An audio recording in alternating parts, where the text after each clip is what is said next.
Hey everyone, I'm going to do something a little different today. We're going to do a little more informational video.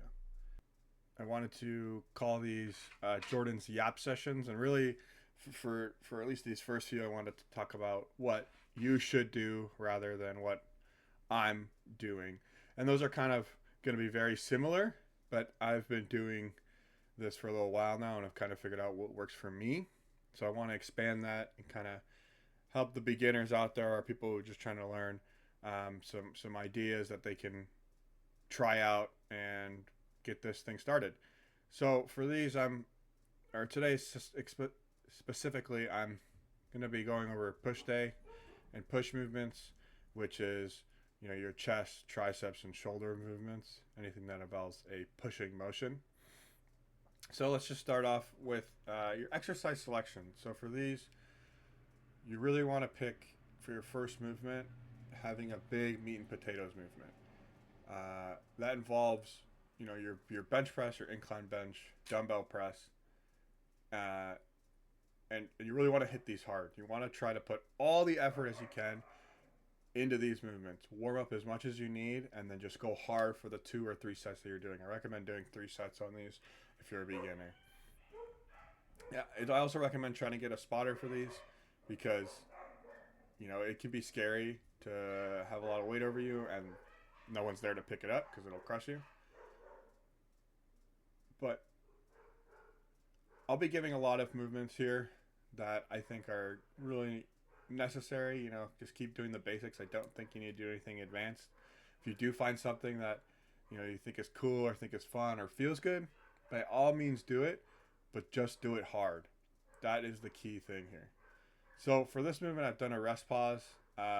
I recommend once you kind of have your movements down, you start to play with them. You start to add rest pauses, which is resting for 20 seconds and then hitting that same weight again.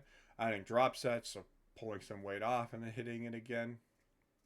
Or, even some partial reps or some, dead stops. So you're letting it rest on your chest and then pushing it if you're able. Or even forced reps if you have a partner, having them where you've gone past failure, where you can't push anymore, and then having them do a few extra. That can be super beneficial, especially for new lifters.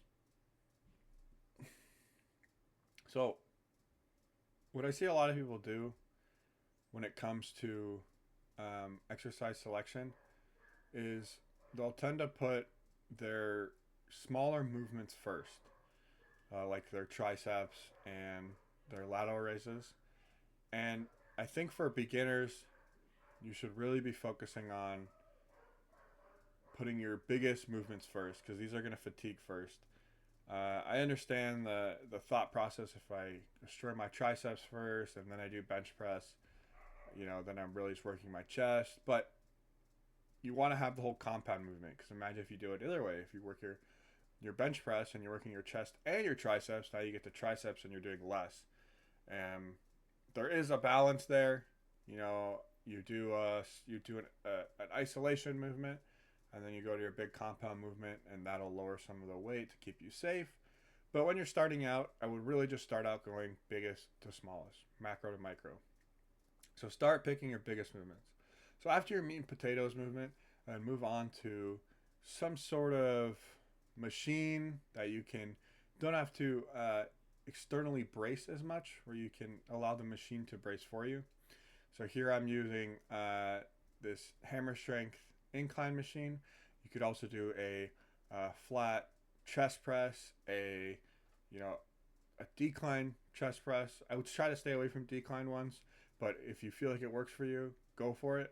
As long as you're getting a nice deep stretch, which is the other thing I wanted to mention, what a deep stretch is. So think about where your elbow is compared to your shoulder joint when you are doing these movements. You want your shoulder to be going as far as it can past your 3,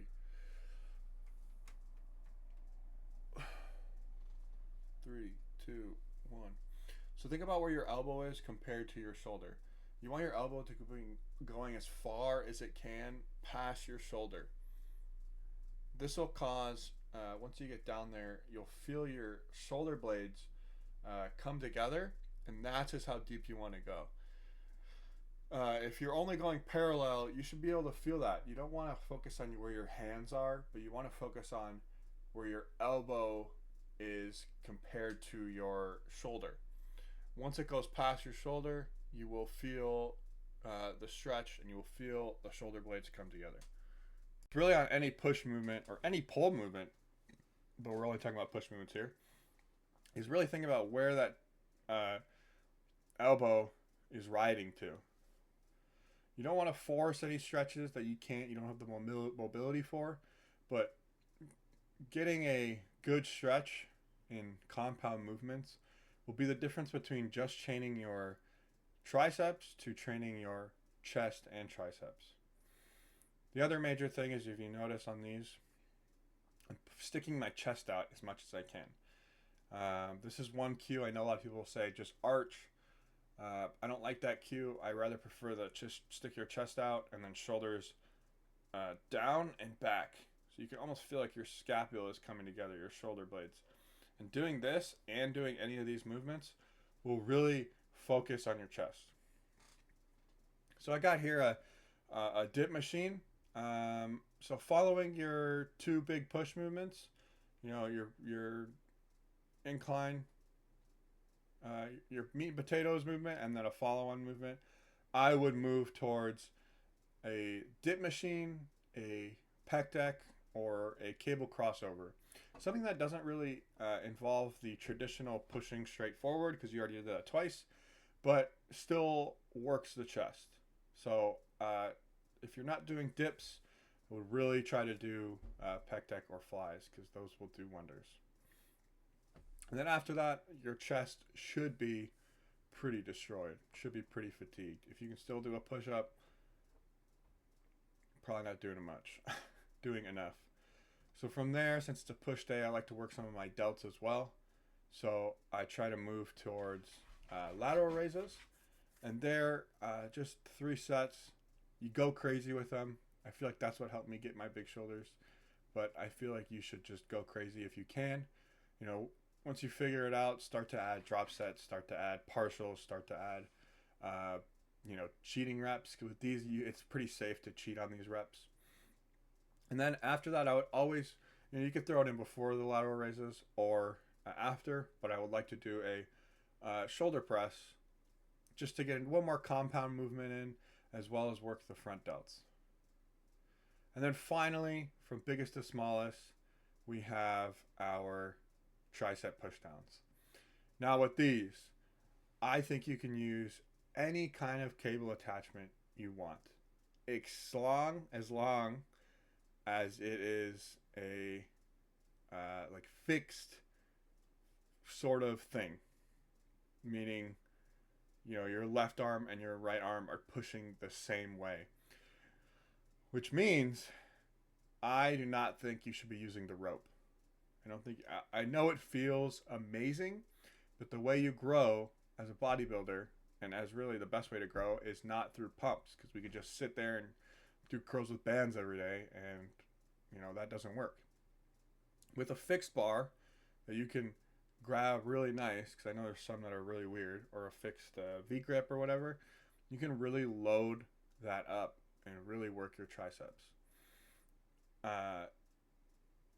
And that will, really force you to put intensity into your triceps. I know a lot of people will put them on the back burner and just say whatever, turn their music off, start to scroll on their phone when they get to their arms, but that's not how you grow big arms. I know we just did a bunch of compound movements before, but focusing on them will help a lot.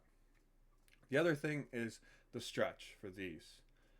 These are a little different than our pushing movements we just did, because it is a one joint movement, or it should be. Really just try to keep your elbows in the same height as you can. It's okay if they move outwards. I think that's actually good as you stretch. And then a biggest thing I try to do is crunch my bicep with my forearm.